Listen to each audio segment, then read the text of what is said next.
Google can find what you mean, not just what you typed. Search for fast car, and it knows you might want a Ferrari, even if that word never appears. That magic has a name: semantic search. And here's the surprising part. You can build a working version yourself in under 100 lines of Python. No magic, no million-dollar infrastructure, just embeddings, a little maths, and a clear plan. Let's build one from scratch. First, let's understand the problem we are solving. Traditional search matches exact words. Search for laptop, and it finds documents containing the literal string laptop, but search for portable computer, and it might find nothing, even though that's the same thing. Semantic search fixes this by understanding meaning, not just matching characters. It compares ideas, not letters. The heart of semantic search is the embedding. An embedding is just a list of numbers, a vector, that represents the meaning of a piece of text. Words and sentences with similar meaning get vectors that sit close together in space. Think of it like a giant map where king and queen are neighbors, and banana is far away in another district. A model turns text into these coordinates. Let's set up our workspace. We'll create a clean Python project and install 3 key libraries. Sentence Transformers gives us pre-trained embedding models. NumPy handles our vector maths. And later, we'll add FAISS for fast search. Run these commands and we're ready to build. Now let's load our first model. We use the All-Mini LM L6 V2 model. Small, fast, and surprisingly good. It maps any sentence into a 384-dimensional vector. Notice how little code this takes? The first run downloads the model weights, then it lives in memory. This single object is our text-to-vector engine for the rest of the build. Let's run it and look at what comes out. We get a NumPy array with 384 numbers. These numbers are meaningless on their own. But together, they encode the meaning of our sentence. Every sentence you feed in, no matter how long, collapses into exactly 384 dimensions. That fixed size is what makes comparison possible. So we have 2 sentences as vectors. How do we measure if they mean the same thing? We measure the angle between them. If 2 vectors point in nearly the same direction, they're similar. This is Cosine similarity. It ranges from -1 to 1, where 1 means identical meaning and 0 means completely unrelated. The angle matters, not the length. Here's Cosine similarity in plain NumPy. We take the dot product of 2 vectors and divide by the product of their lengths. That's the entire formula. We'll wrap it in a small function and test it with 2 related sentences and 1 unrelated one. Watch how the numbers reflect meaning. Run it and the magic appears. A fast sports car and a speedy automobile score over 0.7. High similarity, even though they share 0 words. The banana scores near 0. The model understood meaning, not spelling. This single result is the entire premise of semantic search. Proven. Now we have the building blocks. Here's the full plan. We take a collection of documents, embed each one into a vector, and store them.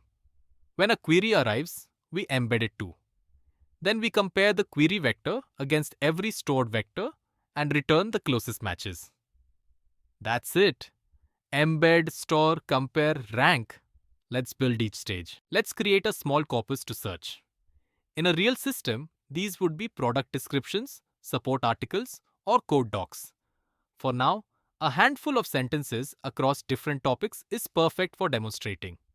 We store them as a simple Python list.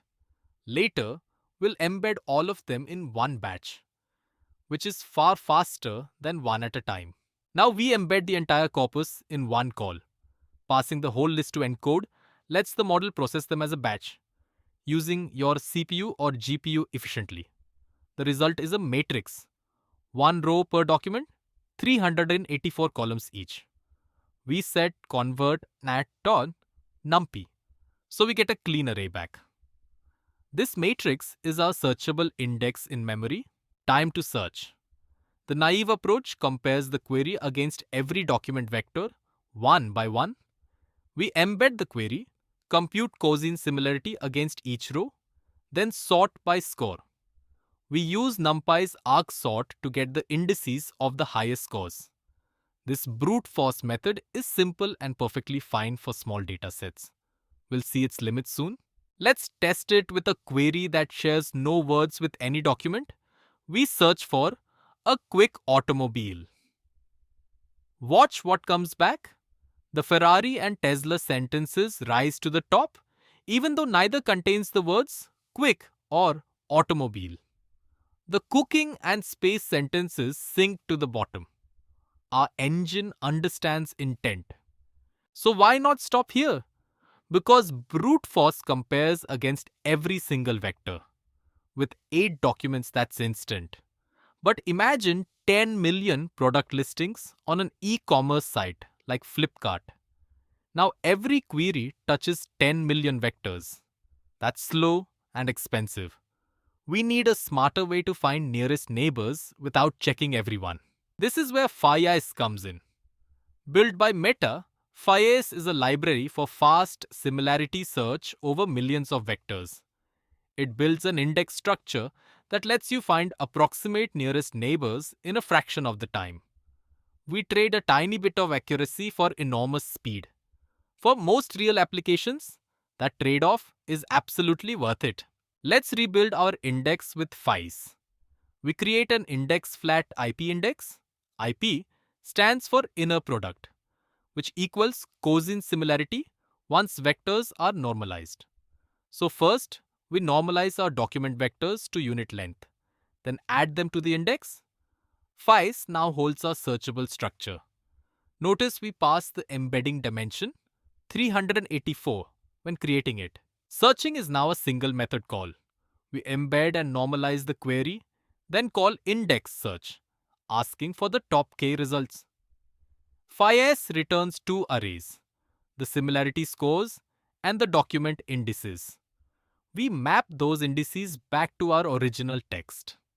Notice how clean this is compared to our manual loop. And it scales to millions.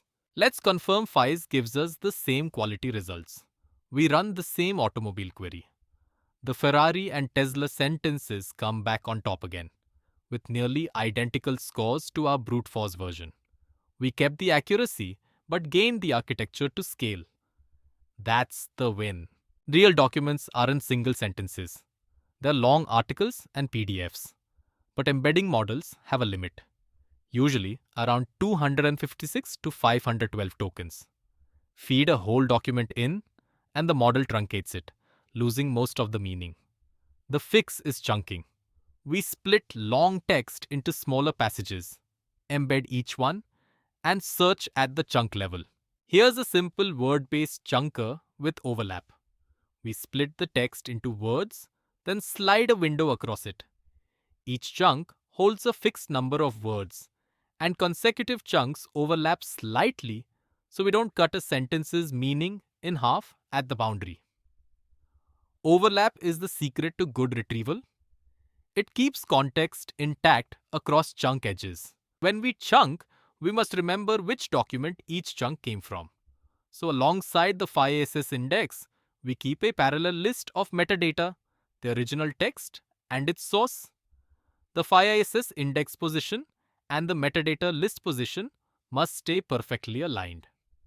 When a search returns index 5, we look up position 5 in our metadata to recover the original passage.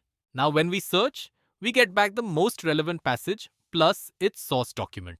This is exactly the retrieval step that powers RAG systems, the kind that feed context into an LLM. Our metadata lookup lets us cite where each answer came from. That traceability is hugely valuable in production. A search engine nobody can call is useless. Let's wrap ours in a FastAPI endpoint.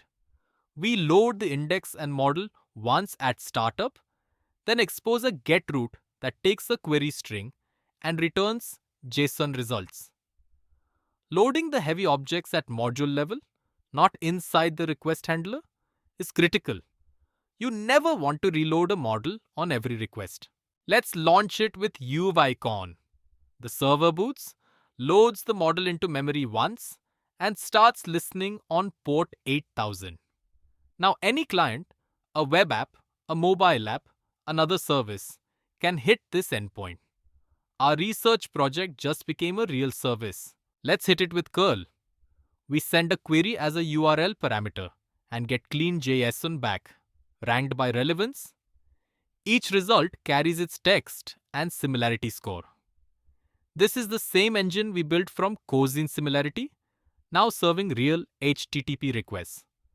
Everything we learned working end to end. Before you ship this, a few real world notes. Index flat IP is exact but slow at huge scale. Switch to index IVF flat or HNSW for millions of vectors. Persist your index and metadata to disk, not just memory. And consider a managed vector database like Pinecone, VV8 or pgvector when you outgrow a single machine. The concepts stay identical, only the storage layer changes. One more lever, the embedding model itself. Mini-LM is fast and tiny, great for learning. But for production quality, larger models like all-MPNet base V2 or modern options like the BGE and E5 families score noticeably higher on retrieval benchmarks. The trade-off is speed and memory. Always test a few models against your own data before committing. And there it is. A complete semantic search engine built from first principles. We started with raw embeddings and ended with a live API. You now understand not just the how, but the why behind every piece. The same pattern powers chatbots, recommendation systems, and retrieval augmented generation everywhere. Let's lock in the three big ideas. 1. Embeddings turn text into vectors that capture meaning, so we compare ideas instead of matching words. 2. Cosine similarity ranks results by the angle between vectors, and FAISS makes that search fast at scale. 3. Chunking with metadata is what makes real documents searchable, and it's the exact foundation of RAG. Next up in the AI track, we build a full retrieval augmented generation system on top of this engine, feeding these results straight into an LLM. Subscribe so you don't miss it, and drop your biggest question about embeddings or FAISS in the comments. We reply to everyone